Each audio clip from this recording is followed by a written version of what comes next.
Ernest mengamati dengan hati-hati buah ara yang dimakannya. "Apa?" jeritnya. "Serangga merah kecil ini, mereka menempel di seluruh buah dan aku tidak bisa mengguncangnya jatuh. Apa mereka Cochineal?" Dia memberiku buah arahnya dan aku mengamatinya dengan seksama. "Benar sekali, Nak," kataku. "Tidak diragukan lagi kalau ini benar-benar Cochineal. Bagaimanapun nilai mereka setara dengan emas bagi para pedagang Eropa. Namun sepertinya kegunaan mereka hanya sedikit untuk kita, kecuali kalau kalian mau berpenampilan dalam warna yang cerah. Kalian tahu ini menghasilkan zat merah yang paling indah." "Tidak, terima kasih," kata Jack. "Tapi kita akan membawanya dalam jumlah yang banyak saat pulang lagi. Sekarang ayo kita temukan sesuatu yang lebih berharga dan lebih berguna." Setelah itu, tak henti-hentinya mereka menghujaniku dengan pertanyaan-pertanyaan tentang segala jenis tumbuhan dan semak belukar yang kami lewati. Sudah, kataku akhirnya. Ahli alam yang paling terpelajar sekalipun masih akan bertanya-tanya dan menyelidiki pohon-pohon ini. Sementara aku yang sama sekali belum pernah melihat tumbuh-tumbuhan ini sebelumnya dan hanya mengenal mereka berdasarkan deskripsi dalam buku, tidak bisa berpura-pura tahu dan memberitahu nama-nama atau menjelaskan kegunaannya kepada kalian. Seperempat dari jumlah mereka pun tidak. Bagaimanapun, kami melakukan diskusi tentang sifat semak belukar yang ku ketahui di sepanjang jalan menuju Tentholm. Semuanya tampak aman, lalu kami mulai bekerja untuk mengumpulkan benda-benda yang kami perlukan. Aku membuka tong berisi mentega yang kemudian diambil dan dimasukkan ke dalam jambangan oleh istriku. Fritz mengecek amunisi, sementara Jack dan Ernest berlari turun ke pantai untuk menangkap angsa dan bebek-bebek. Mereka tahu kalau ini tidak mudah. Burung-burung yang sudah lama ditinggalkan menjadi pemalu dan tidak mau dibujuk untuk datang ke pantai dan kemudian ditangkap. Kemudian Ernest menemukan rencana yang cerdik. Dia mengambil beberapa potong keju lalu mengikatkannya pada seutas tali yang panjang. Umpan itu dilemparkannya ke dalam air dan bebek-bebek yang kelaparan pun langsung menyerbunya. Dan dengan sedikit keahlian manuver, Ernest menarik mereka ke pantai. Sementara Jack dan Ernest sedang sibuk menangkap dan mengikat kaki unggas dan burung menjadi satu, kami menemukan persediaan garam segar yang kami bawa di atas punggung Turk dengan terlebih dahulu membebaskannya dari jubah baju zirahnya. Burung-burung itu kami ikatkan ke atas tas berburu kami dan dengan hati-hati kami menutup pintu tenda kami lalu memulai perjalanan pulang menyusuri pantai. Setelah perjalanan yang gembira dan menyenangkan, kami pun tiba di rumah pohon. Aku melepaskan burung-burung, memasangkan penjepit pada sayap mereka agar tidak kabur, lalu menempatkan mereka di atas sungai. Kemudian, setelah menikmati kelezatan kentang, susu, dan mentega untuk makan malam, kami naik ke pohon dan masuk ke dalamnya. Setelah melihat kayu apung dalam jumlah besar dan yang bertebaran di atas pasir pada malam sebelumnya, terpikirkan olehku untuk memanfaatkannya. Aku berniat membuat semacam kereta luncur untuk meringankan kerja kami saat mengambil barang-barang yang kami perlukan di Tentholm. Aku bangun pagi-pagi sekali dan membangunkan Ernest untuk membantuku, berharap menariknya dari kemalasan yang menjadi sifat alaminya. Setelah menguap dan meregangkan tubuh, dia menjadi lebih ceria, merasa senang dengan ide melakukan petualangan selagi yang lain masih tidur. Kami pun berjalan ke pantai, membawa si keledai yang menyeret sebuah cabang yang lebar yang diharapkan berguna untuk mengangkut barang bawaan kami. Sambil jalan, aku bilang pada Ernest kalau menurutku dia menyesal dan tidak rela meninggalkan tempat tidur gantungnya yang nyaman dan mimpi indahnya sepagi ini. "Oh, Ayah, jangan menertawakan kemalasanku. Aku benar-benar berusaha untuk melepaskan diri darinya. Aku sangat senang bisa pergi dengan Ayah. Aku berniat menembak beberapa lagi ortolan pagi ini, tapi masih banyak waktu nanti. Anak-anak lain akan menembaknya juga. Aku berani bertaruh, tapi menurutku mereka tidak akan berhasil." "Mengapa tidak?" kataku. "Aku tidak yakin mereka tahu senapan apa yang seharusnya yang dipakai kali pertama. Selain itu, mereka akan lebih suka menembak ke atas, ke arah burung-burung, dan pasti akan kehilangan mereka di antara cabang-cabang dan dengan dedaunan yang sangat tinggi dan lebat." Nah, Ernest dikaruniai kehati-hatian dan pemikiran, sama baiknya dengan melakukan observasi. "Bakatmu ini sangat berharga, tapi bertindak cepat juga sering diperlukan dalam hidup. Ayah sarankan kau meningkatkan kekuatan mengamati dengan cepat dan langsung memutuskan apa yang harus dilakukan kalau berada dalam keadaan darurat. Memiliki kemampuan berpikir secara alami merupakan kualitas yang berharga, tapi semua itu juga bisa dimiliki oleh orang yang dengan tekun mempelajarinya." Sesampainya di pantai, kami menyelesaikan pekerjaan dengan cepat. Setelah memilih kayu yang menurutku cocok untuk tujuanku, kami meletakkannya melintang di atas cabang yang lebat. Dengan sedikit bantuan si keledai menyeret muatan yang lumayan berat itu ke rumah, dengan tambahan peti kecil yang aku angkat dari dalam pasir yang hampir menguburnya. Kami mendengar anak-anak tengah menembaki burung-burung saat kami berjalan mendekat. Mereka bergegas datang dan bertanya dari mana kami. Mata mereka menatap penasaran ke arah peti. Aku izinkan mereka untuk membukanya, sementara aku memohon maaf kepada istriku atas kepergianku yang tanpa pamit. Dan setelah menerima teguran lembutnya, aku menyampaikan rencanaku untuk membuat kereta luncur yang membuatnya luar biasa senang. Dia sudah membayangkan kereta itu diisi dengan tong mentega dalam perjalanan dari Tentholm ke Falconhurst. Peti itu ternyata hanya milik seorang pelaut biasa yang berisi beberapa pakaian yang benar-benar basah kuyup karena air laut. Anak-anak memamerkan jajaran beberapa lusin burung. Selama sarapan mereka menceritakan beberapa kejadian yang pada awalnya membuat gagal dengan senapan mereka. Ernest tepat sekali dalam menebak kesalahan-kesalahan yang akan mereka buat. Tapi latihan dan kesalahan yang mereka lakukan membuat mereka jadi belajar untuk lebih baik dan tampaknya mereka hendak melanjutkan kegiatan tersebut.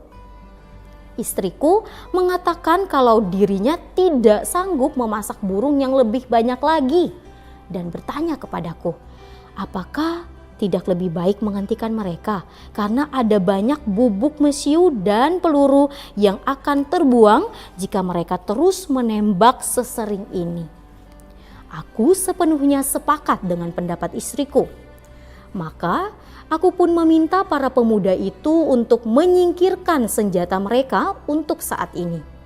Lalu Jack dan Franz mulai mempraktikkan membuat senar dari benang panjang yang dicabut dari dedaunan karatas dalam cara yang sederhana seperti yang telah kuajarkan kepada mereka.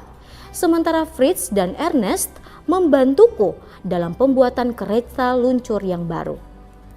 Kami semua sedang sibuk bekerja ketika tiba-tiba terjadi kehebohan.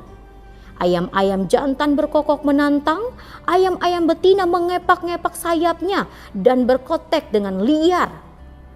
Mendengar betapa ributnya unggas-unggas saat itu, kami langsung berpikir adanya bahaya yang datang dari rubah dan atau kucing liar. Kami bergegas mendatangi mereka, tapi Ernest melihat Master Nips pergi menjauh. Menyadari adanya suatu pelanggaran yang dilakukan Nips, Ernest mendekati Nips lalu menangkap basah monyet kecil sedang memakan telur yang telah dibawa kabur dan disembunyikannya di antara rumput dan akar-akar. Di sana, Ernest menemukan tumpukan telur lainnya. Telur-telur itu disambut gembira oleh istriku karena sampai saat ini ayam-ayam betina belum juga memberi kami telur. Oleh karena itu, dia berniat mengurung si kera setiap pagi sampai telur-telur itu berhasil dikumpulkan. Tak lama kemudian setelah kejadian itu, saat Jack sedang memasang jebakan baru di antara cabang-cabang, dia menemukan bahwa pasangan merpati kami telah membangun sarang di pohon tersebut. Jumlah burung cantik ini sangat perlu ditambah sehingga aku memperingatkan anak-anak untuk tidak menembak di dekat pohon selama merpati-merpati itu bersarang di sana, serta dengan memperhitungkan jembatan yang dimaksudkan hanya untuk hewan-hewan liar pemakan ara. Meskipun anak-anakku tertarik membuat jebakan, mereka tidak berkeberatan menyetujui perintah baru untuk menghemat amunisi. Mereka pasti membahas kesulitan ini sehingga si kecil Franz mendatangiku dengan sebuah rencana yang brilian. "Ayah," katanya, "mengapa kita tidak mulai menanam beberapa bubuk dan peluru secepatnya? Itu akan jauh lebih berguna daripada biji-bijian untuk unggas-unggas itu." Kakak-kakaknya tertawa terbahak-bahak dan aku pun tidak bisa menahan senyum mendengar kepolosannya. "Kemari Ernest," kataku, "sekarang kita punya pengocok perut. Beritahu teman kecil kita ini apa sesungguhnya bubuk mesiu itu." "Bubuk itu sama sekali bukan bibit, Franz," Ernest menjelaskan. "Bubuk mesiu terbuat dari arang, sulfur, dan mineral yang dicampur dengan keahlian khusus yang menjadi satu.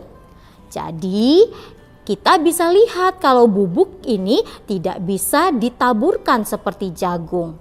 Tidak ada peluru yang bisa ditanam seperti kacang polong atau kacang-kacangan yang lain."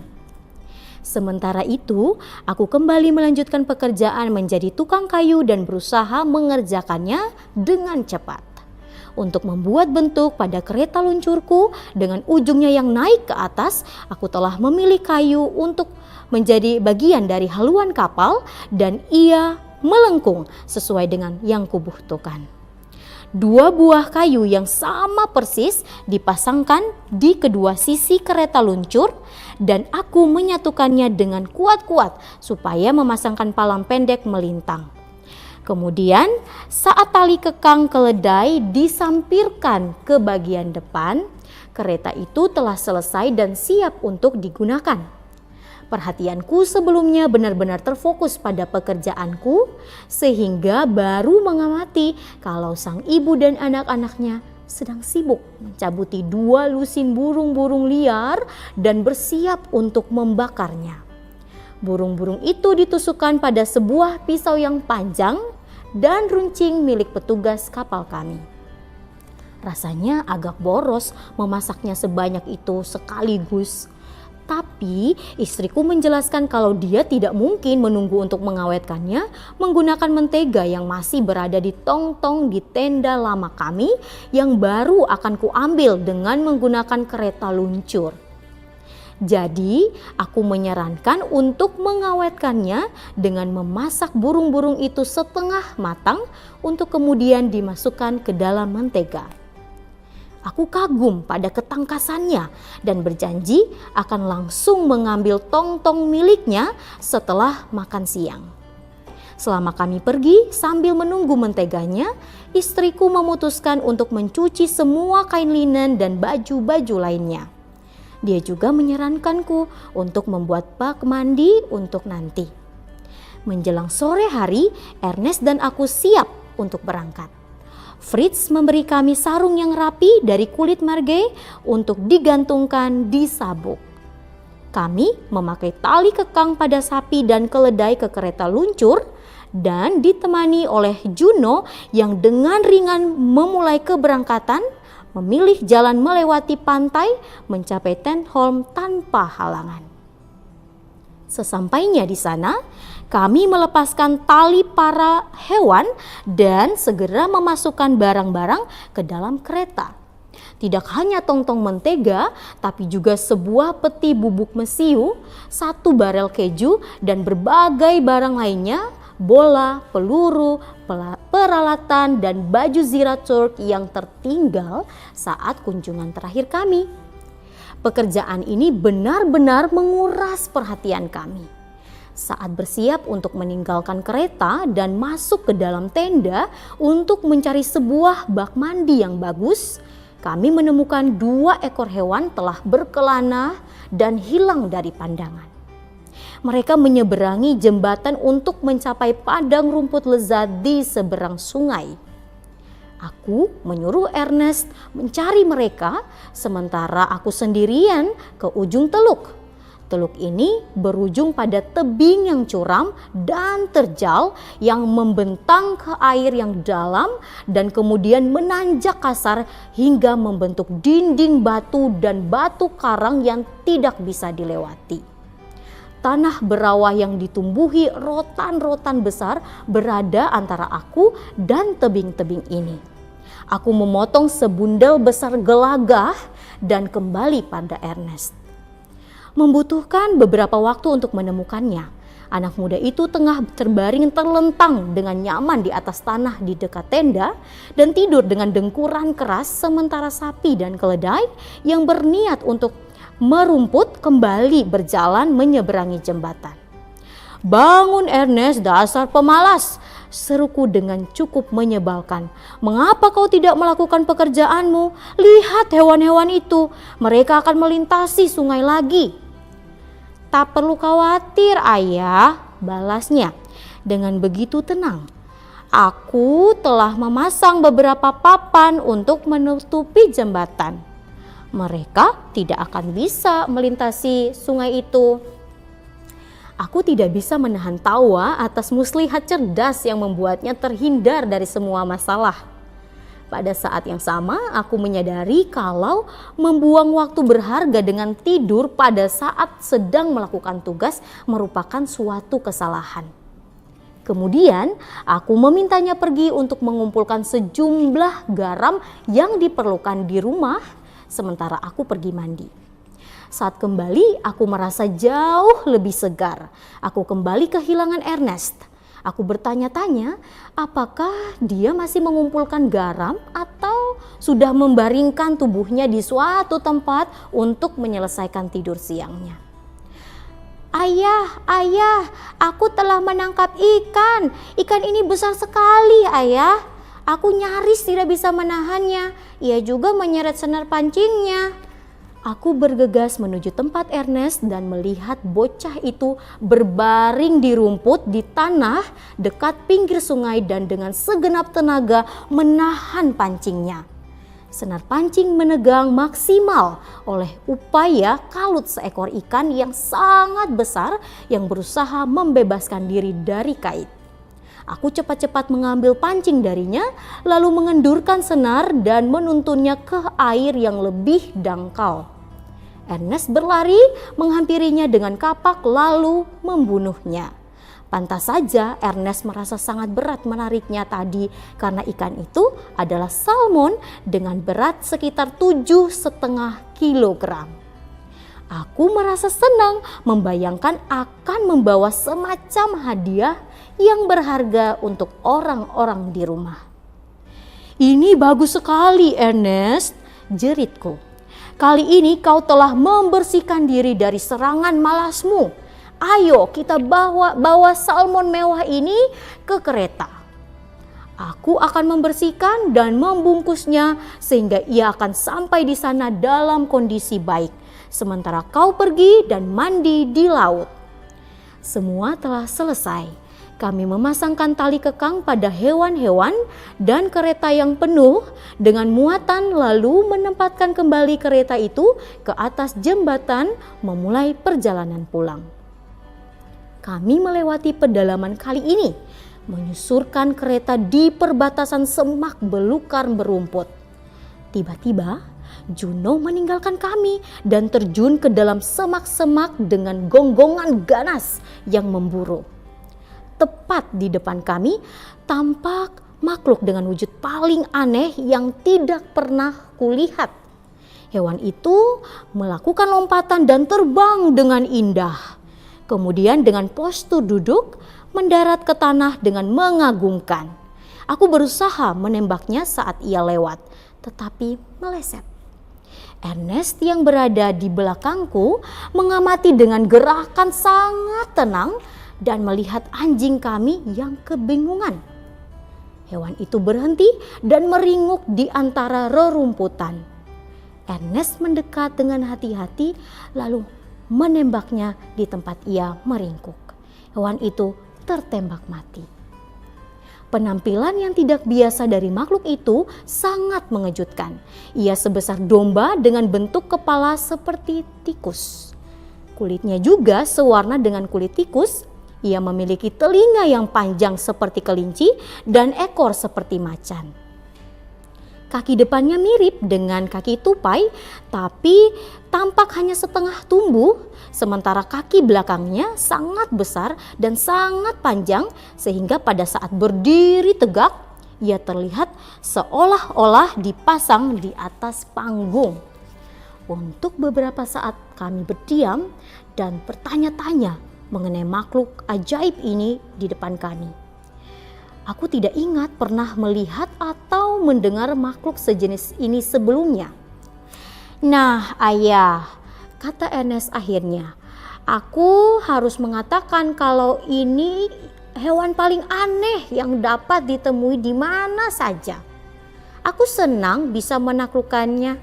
Kira-kira bagaimana saudara-saudaraku akan menatapku saat membawanya pulang?" "Ini benar-benar hari keberuntunganmu," kataku.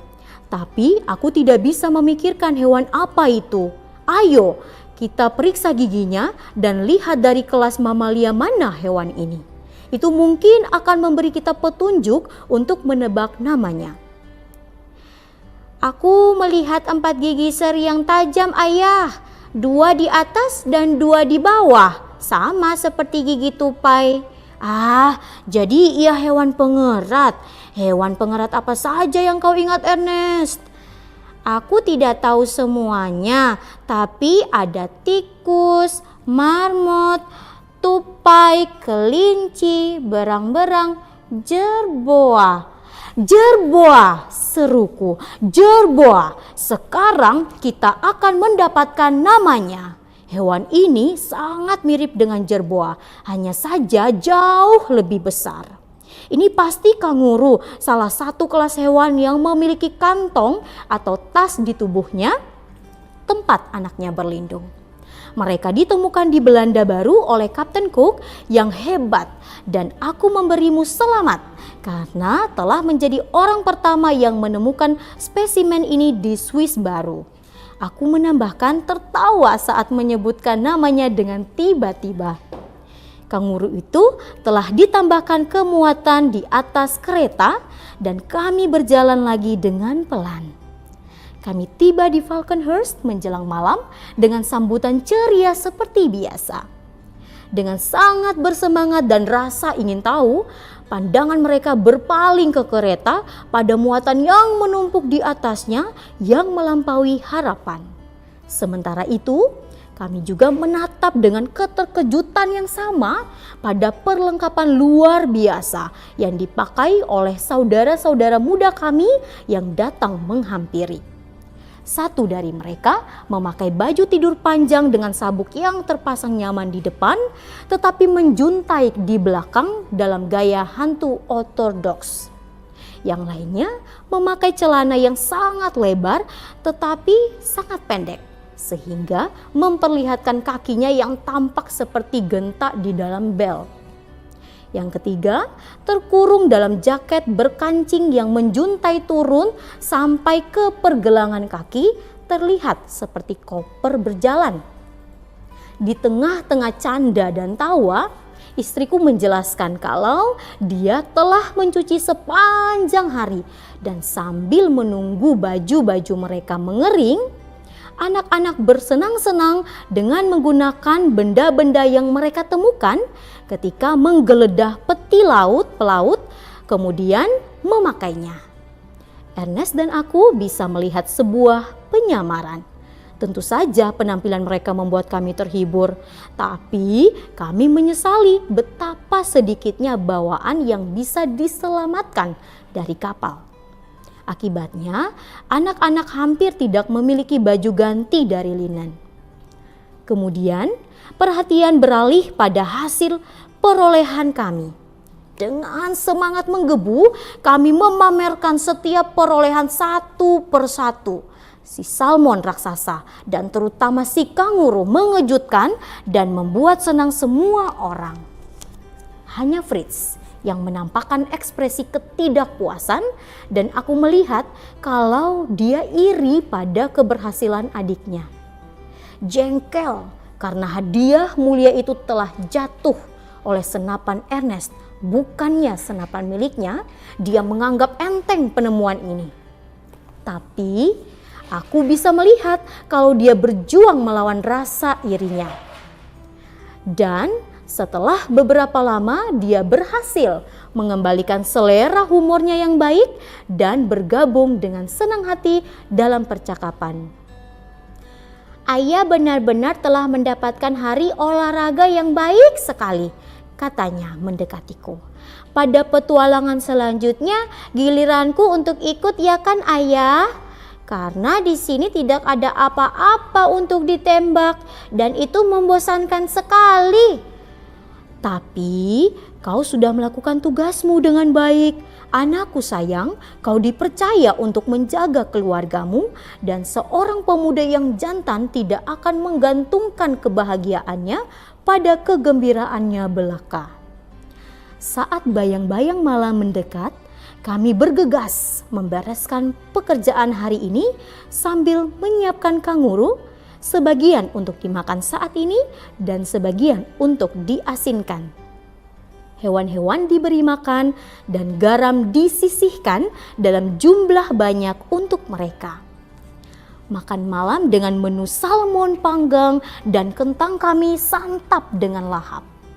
Lalu kami beristirahat dan pergi tidur dengan penuh rasa syukur.